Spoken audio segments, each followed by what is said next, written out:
નમસ્કાર મિત્રો, કાલ ગણિતનું પેપર છે. બે દાખલા મિત્રો મોકલ્યા છે. ટાઈમ મળ્યો ન હતો છતાં આપણે હવે ટાઈમ કાઢીને દાખલો અહીંયા આગળ બેસી કરી દઈએ. ચલો, દાખલો છે 1 + tan θ + sec θ 1 + cot θ - cosec θ. ચલો, આ દાખલો ચાલુ કરીએ. પહેલા જો ચેનલને સબસ્ક્રાઇબ ના કરી તો ચોક્કસ સબસ્ક્રાઇબ કરી દો અને આપણે પછી દાખલો ચાલુ કરીએ. ચલો આગળ. તો આપણે છે 1 + tan θ + sec θ. બહુ મસ્ત અને સરસ રીતે જો θ વાળા tan θ sin θ cos θ cot θ cosec θ sec θ બરાબર છે, ફાવતા હોય તો બહુ મજા આવે એવા દાખલા છે. ચલો જોઈ લઈએ. 1 હવે 1 + tan θ બરાબર શું થશે? sin θ / cos θ. શું થશે? sin θ / cos θ. ચલો, sec θ બરાબર શું થાય? 1 / cos θ. શું થશે? 1 / cos θ. તેવી જ રીતે બીજા કૌંસની અંદર 1m9 cot θ બરાબર શું થાય? tan θ નું મૂંઝું બરાબર છે, cos θ / sin θ. શું થશે? cos θ / sin θ. માઈનસ cosec θ બરાબર શું થશે? 1 / sin θ. શું થશે? 1 / sin θ. હવે આગળ તો આ cos θ છે એને અહીંયા આગળ ગુણી દઈએ, આ sin θ અહીંયા ગુણી દઈએ, એટલે બંનેની નીચે cos θ આવી જાય. બરાબર છે? તો જોઈ લઈએ. અહીંયા આગળ ગુણાશે તો શું થશે? cos θ + sin θ. ભાગાકારમાં શું આવશે? cos θ + 1 / cos θ. આને તો એમનું એમ રાખી દઈએ. ચલો, આ રીતે આમાં પણ શું થશે? અહીંયા આગળ sin θ + cos θ. ભાગાકારમાં શું આવશે? sin θ. આને જैसे थे એમના એમ આવશે. ઓકે, ચલો હવે cos θ આની નીચે છે, આની નીચે છે, sin θ આની નીચે છે, આની નીચે છે. બંનેની નીચે હોય તો આપણે બે વખત આપી લો, વચ્ચે સરવાળાનું નિશાન છે, બાદબાકીનું નિશાન, આવું નિશાન હશે તો આપણે બંનેના લસા લઈ શકાય.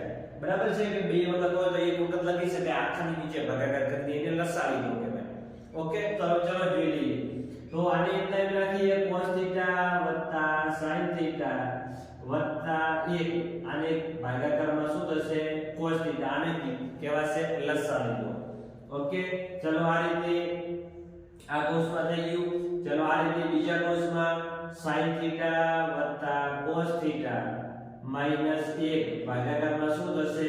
sin θ. ઓકે, ખ્યાલ આવી ગયો ને? ચલો આગળ. હવે આને આપણે આખું આપણ છે ને, આટલું પદ એને આપણે a કહી દઈએ, આ વત્તા પછી આને b કહી દઈએ. તેવી રીતે આને a કહી દઈએ, માઈનસ આને શું કહી દઈએ? b. a + b અને a - b શું થશે? a નો વર્ગ માઈનસ b નો વર્ગ. તો આવું આપણે લખી શકીએ. તો a બરાબર તો આપણને ખબર છે cos θ + sin θ. તો એની જગ્યાએ હું લખી નાખીશ cos θ + sin θ. એનો શું થશે? વર્ગ. અહીંયા આગળ વર્ગ કીધું છે ને, તો માઈનસ તો માઈનસ. હવે આને યાદ કરવાનું, હવે આ ભૂલી જવાનું. બરાબર છે? હવે માઈનસ તો માઈનસ. b બરાબર શું આપેલા છે? 1 આપેલા છે. તો 1 નો શું થશે? વર્ગ. ભાગાકારની અંદર કશું કરવાનું છે નહીં, જેસે છે sin θ અને cos θ એમના એમ આપણે લખી દઈશું. બંને આપેલા છે ને, એક આ અને એક આ. ઓકે, ખ્યાલ આવી ગયો? ધ્યાન રાખજો.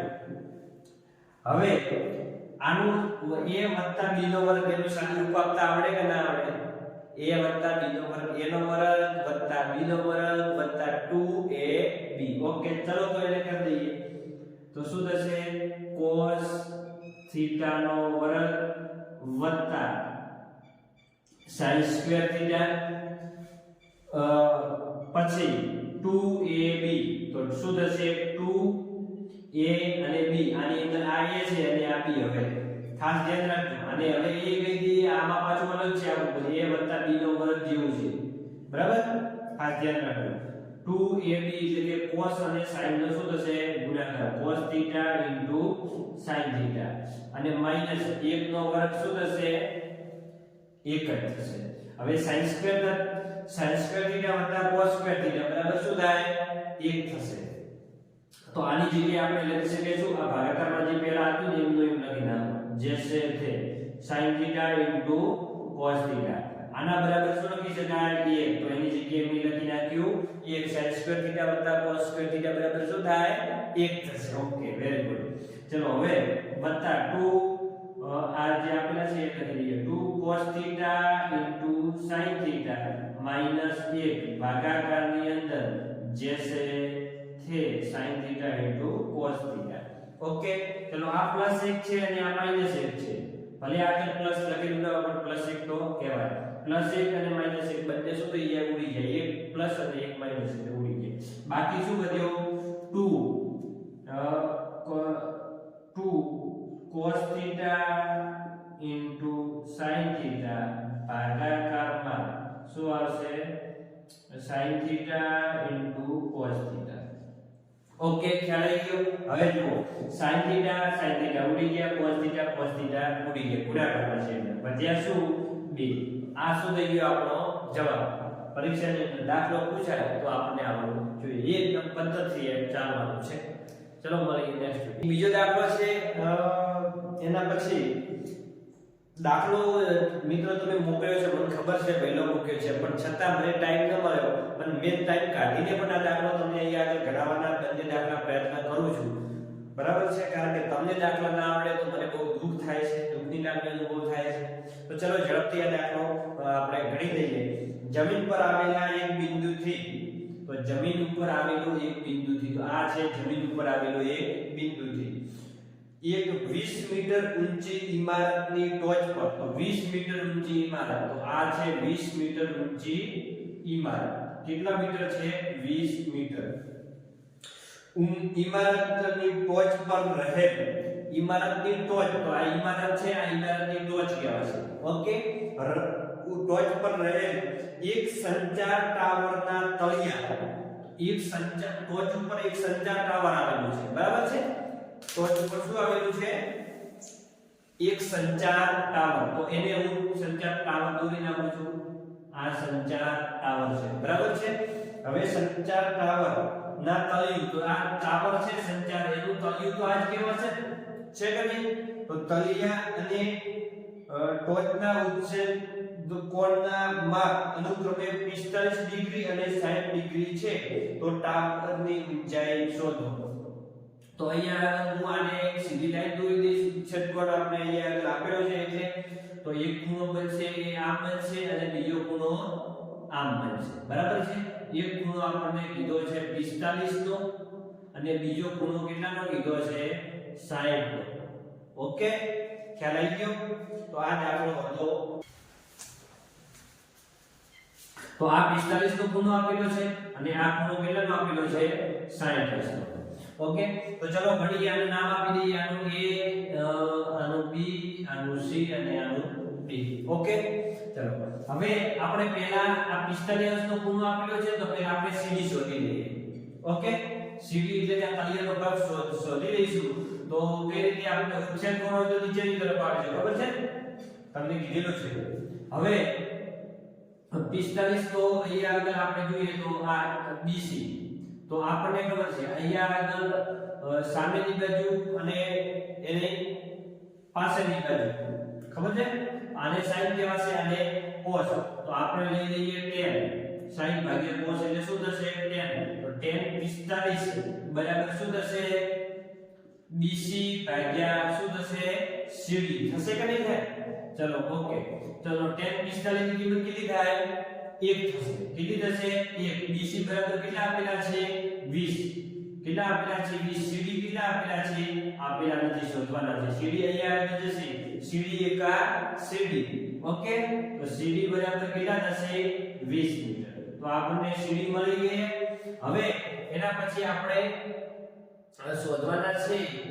CD શોધાઈ ગયા. હવે એના પછી આ 60 નો ખૂણો આખો આપ્યો છે. ચલો, તો હવે એના માટે આપણે શું કરીશું? તો આને AB ને આપણે x કહી દઈએ. AB બરાબર શું ધારી લઈએ કે x આપેલા છે. તો આપણે આખી ઊંચાઈ કેટલી છે એ શોધવાની છે. તો હવે આપણે શું કરીશું? અહીંયા આગળ 60 નો ખૂણો આપ્યો છે ફરીથી. tan 60 બરાબર શું થશે આખું AC આખું લખવાનું AC તો AC ભાગ્યા બીજું શું આપેલું છે CD બરાબર છે તો tan 60 ની કિંમત કેટલી થશે વર્ગમૂળમાં 3 AC બરાબર શું થશે AC એટલે આખું x 20 કેવડે છે ને x 20 તો અહીંયા આગળ લખી દઈશું x 20 ભાગ્યા CD બરાબર કેટલા આપેલા છે આપણને 20 આપેલા છે મળ્યા છે 20 અહીંયા આગળ ગુણાશે એટલે શું થશે 20 x 20 20 √3 અને હવે 20 બરાબર ક્યાં સાઈડ આવશે તો શું થશે 20 √3 અને -20 બરાબર શું થશે x બરાબર છે હવે તો આમાંથી આપણે બંનેની અંદર એક જેવું છે એટલે કોમન કાઢી દઈએ તો 20 કોમન કાઢી દઈએ તો √3 - 1 બરાબર આપણને શું મળી ગયા x તો સંચાર તારવની ઊંચાઈ આપણને મળી ગઈ તો આ આપણો આવી ગયો જવાબ બરાબર છે જવાબ શામાં આવશે મીટરમાં આને ફરીથી હું લખી નાખું છું અહીંયા કે x બરાબર 20 √3 - 1 ઓકે મીટર આ આપણો મળી ગયો જવાબ તો સંચાર ટાવરને અહીંયા આગળ લખી દેવાનું સંચાર ટાવરની ઊંચાઈ આટલી આપેલી છે ઓકે ચલો મળીએ નેક્સ્ટ વિડિયોમાં